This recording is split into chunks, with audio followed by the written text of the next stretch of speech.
Hola a todos, los saluda el ingeniero Braulio Bustos y les damos la cordial bienvenida a esta sesión número 8 del curso de Minitab 16. Estamos gracias a la empresa Acupe Virtual juntos una vez más para revisar en esta ocasión la segunda parte de las herramientas de calidad.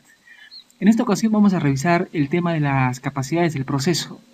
Las capacidades del proceso normalmente hay que recordar son usadas para, digamos, ver cómo es la habilidad de la empresa de fabricar productos o proveer servicios que puedan satisfacer lo que el cliente ha definido, digamos, como una especificación determinada. Es decir, tenemos, por ejemplo, un fabricante que requiere, por ejemplo, que el ancho de un producto X esté entre unos valores que puede ser, digamos, 30 y 50 centímetros. Entonces, un análisis de esta capacidad nos va a permitir conocer cómo es que este proceso de fabricación satisface realmente las especificaciones del cliente y además nos ofrece una visión sobre, digamos, cómo podríamos mejorar este proceso. Tenemos el conjunto de datos cable que está dentro de los archivos de ejemplo del programa Minitab cargado ya, y en esta ocasión pues vamos a verificar cómo podemos trabajar la capacidad del proceso. Para esto simplemente nos vamos al menú de estadísticas, herramientas de calidad, y aquí en herramientas de calidad buscamos la opción análisis de la capacidad, Six Pack Capability. Elegimos en este caso la opción normal. Y aquí pues vamos a indicarle en columna individual evidentemente el diámetro. En este caso esta data representa una serie de digamos muestras donde se ha medido justamente el diámetro de un cable. En tamaño del subgrupo vamos a ingresar el valor 5, iremos explicando luego por qué. Tenemos que la especificación inferior, en este caso va a ser 0.60, como decía hace un rato, el cliente es el que nos va a indicar cuáles son las especificaciones entre las cuales puede moverse el proceso, en este caso el diámetro del cable. Y dentro de especificación inferior vamos a ingresar digamos 0.70, ¿no? Entonces también tenemos que trabajar aquí el tema de opciones, ¿no? Y en opciones pues vamos a darle un valor, es decir, un objetivo, ¿no? En este caso el objetivo va a ser imaginemos que lo queremos poner como 0.65, ¿no? Como un promedio. Aceptamos nuevamente y tendremos como resultado justamente una ventana emergente donde podemos notar lo siguiente, es decir, tenemos primeramente unas cartas de control, voy a maximizar por aquí, estamos observando las cartas de control para la medida de la muestra. Aquí tenemos el límite de control superior en 0.57, el límite de control inferior 0.52. Podemos notar que ninguno de los puntos se sale del proceso. Tenemos que recordar que previamente para, digamos, medir este proceso tenemos que confirmar que el proceso sea totalmente estable, es decir, que pueda ser predecible, ¿no? Si es que el proceso no es estable, probablemente no podamos usar estas herramientas. Tenemos asimismo una carta de control para la gráfica R, es decir, para el rango de la muestra. De la misma manera podemos notar que no hay ningún punto fuera de control. Y tenemos agrupados los valores de esta data a través de esta pequeña gráfica. Aquí decíamos entonces que la gráfica X y la gráfica R nos indican cómo están, digamos, distribuidos los puntos dentro de los límites de control. En este caso implica un proceso estable. Además, digamos, en esta última parte de los valores, podemos notar que se puede crear una dispersión horizontal aleatoria. Sin embargo, se puede notar además también que no hay ninguna tendencia, ningún cambio rápido o brusco dentro de este. Es bueno recordar también que para analizar correctamente esas estadísticas de capacidad del proceso, los datos tienen que seguir una distribución normal. Y digamos, ¿quién nos dice si los datos siguen o no la distribución normal? Eso lo podemos notar, digamos, justamente en esta gráfica de probabilidad normal, donde se observan que los puntos rojos están, digamos, dentro de los intervalos de confianza al 95%, es decir que, digamos, más o menos nos indican de que los datos se comportarían de manera normal. Sin embargo, podría ser muy subjetivo. Algunos podrían decir que hay algunos puntos extremos que se salen de las líneas azules y probablemente no sigan una distribución normal. Aquí tenemos para ello un valor llamado valor P o P-value, que en este caso es 0,794, y el valor de Anderson-Darling, que también es otra forma de probar si los datos siguen o no una distribución normal. En este caso vamos a indicar que la hipótesis nula sería que los datos siguen una distribución normal, y la hipótesis alterna, por el contrario, que los datos no siguen una distribución normal. No sé si voy a confundirlos, pero vamos a escribir esto dentro de un archivo de Word para que esté totalmente claro. Es decir que con hipótesis nula vamos a poner que los datos siguen una distribución normal, y la hipótesis alterna es lo contrario, es decir, que los datos más bien no siguen una distribución normal. En general, nosotros tenemos una forma de evaluar cuando el valor P es menor que alfa, el valor P del cual hablamos, el P-value, ¿sí? P-value, que en este caso el programa lo genera automáticamente. Cualquier programa realmente estadístico genera este valor. Entonces, cuando ese valor es menor que alfa, entonces tenemos como decisión que rechazar la hipótesis nula. Entonces veamos este valor. Este valor en el programa para este conjunto de datos tenemos que es 0,794, es decir que nos haríamos esta pregunta: 0,794 es menor que 0,05, que es el alfa por defecto. Recordemos que el programa genera automáticamente un intervalo de confianza del 95%, es decir que 1 menos alfa es 95% y alfa es el 5%. Entonces 0,794 es menor que 0,05, no. Solo cuando es menor se rechaza la hipótesis nula.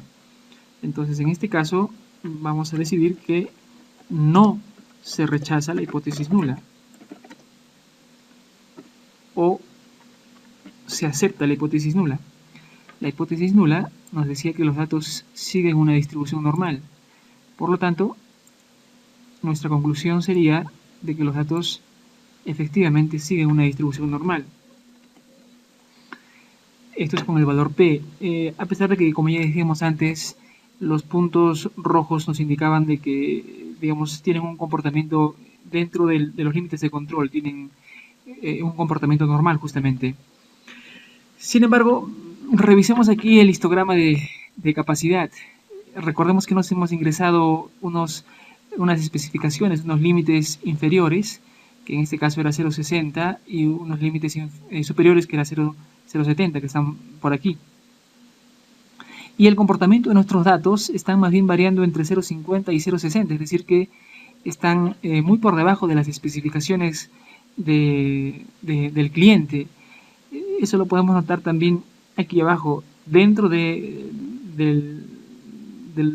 los datos, y en el aspecto general están, digamos, en estos intervalos se puede notar dentro de lo que se espera. Sin embargo, las especificaciones están muy por encima de lo que tenemos como resultado. Sin embargo, aquí mismo podemos notar una vez más, repito, cómo está el comportamiento de los datos y cómo son las especificaciones que nosotros habíamos solicitado, ¿no? Además de que hay un valor también que nos va a permitir, digamos, entender cómo va la capacidad del proceso. En este caso, el índice de PPK está en menos 0,92. Lo ideal aquí es alcanzar por lo menos el valor 1,33. Por lo que podemos notar que está muy lejano de ese valor, con lo que digamos el fabricante tendría que evidentemente hacer mejoras dentro de sus procesos para entregarnos productos dentro de lo que hemos especificado. Observemos cómo esta gráfica va a variar si nosotros hacemos lo siguiente: en estadísticas, herramientas de calidad, análisis de la capacidad normal. Aquí vamos a especificarle justamente que el límite inferior va a ser 0,50, la especificación superior va a ser 0,60, que es más o menos el comportamiento que están teniendo los datos, 0,60. Y en opciones vamos a ponerle que el CP objetivo va a ser 0,55. Aceptamos. Aceptamos otra vez. Vamos a tener una siguiente gráfica de análisis de la capacidad, donde, digamos, el comportamiento va a estar un poco más adecuado a las expectativas del cliente. Observen, aquí está lo que el cliente espera como mínimo y el comportamiento de nuestros datos están más o menos comportándose dentro de esos valores. Sin embargo, se puede notar que todavía hay algunos, digamos en este caso, cables que van a estar muy por debajo o muy por encima de lo que tenemos como objetivo.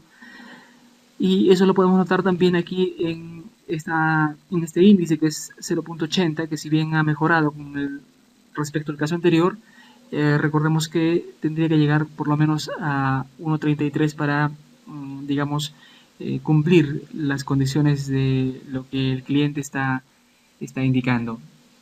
Muy bien, entonces de esta manera hemos revisado la capacidad del proceso, recordando que esta capacidad justamente tiene que medirse de manera constante, se tiene que analizar de manera permanente, y básicamente ese análisis nos va a permitir responder algunas preguntas, como por ejemplo, ¿cumple el proceso las especificaciones del cliente?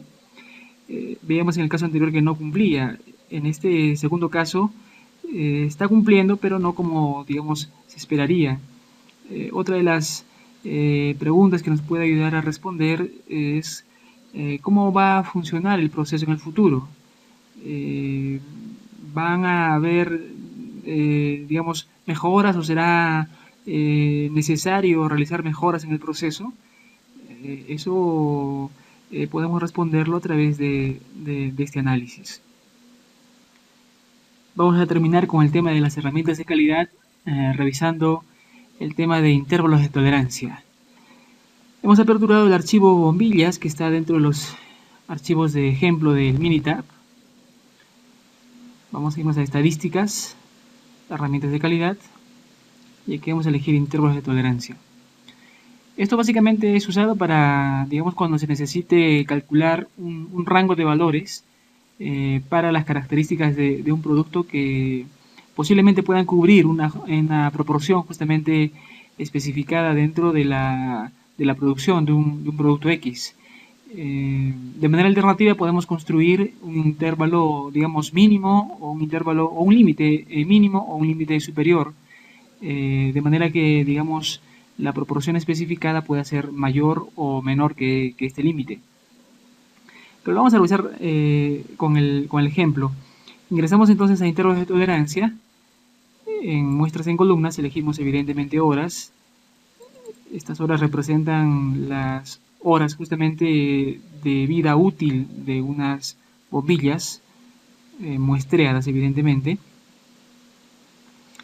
Al aceptar directamente los intervalos de tolerancia podemos lograr encontrar las gráficas de intervalos de tolerancia para horas del 95% por defecto, eso se puede cambiar.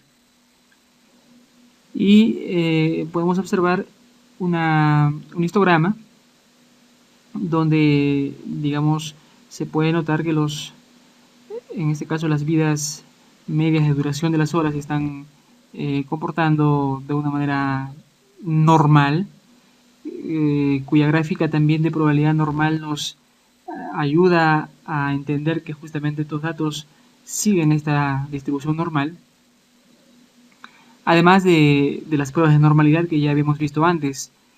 Observemos aquí el valor P es 0.34. Recordemos que cuando es menor que alfa, que es 0.05, se rechaza la hipótesis nula de normalidad. En este caso, no hay evidencias para rechazar la normalidad, por lo tanto se acepta que los datos son normales. Sin embargo, el programa en esta opción nos muestra los resultados para la situación de que los datos sean normales, que es lo que estamos asumiendo y se está comprobando. Y si por algún motivo los datos no fueran normales, entonces tenemos que usar los datos de la opción no paramétrico. Si son normales, se usan los datos paramétricos o los resultados paramétricos. Si no son normales, entonces tendremos que usar pruebas no paramétricas. En este caso observen los límites superior e inferior. Imaginemos más bien que en este caso es de importancia conocer cuál es el límite mínimo de duración de estas bombillas. Ya no queremos límites superiores e inferiores. Entonces para ello vamos a intervalos de tolerancia y simplemente en opciones le vamos a indicar con un nivel de confianza del 95%, eso puede variar, digamos que queremos un 99% de confianza, ¿sí? Y el límite inferior vamos a definirlo como un intervalo de tolerancia justamente. Aceptamos. Evidentemente los datos siguen siendo normales.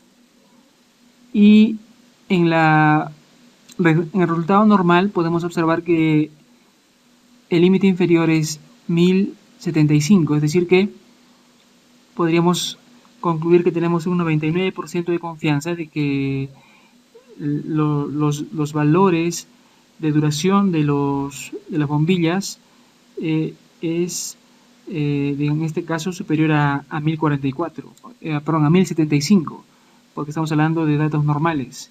Si no fueran normales, estaríamos hablando del valor 1044. Pero en este caso son normales, por lo tanto el valor sería 1044, perdón, 1075. Es decir, para que estemos claros, un fabricante podría estar en este caso 99% confiado de que por lo menos esa cantidad de bombillas producidas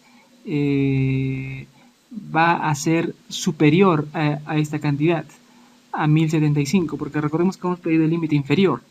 Es decir que apenas 1% de bombillas se queman antes de 1075 horas y más bien 99% de bombillas duran más de 1075 horas.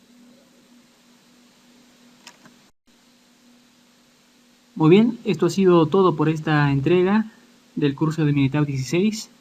Los esperamos una vez más en la próxima entrega del curso de Minitab 16.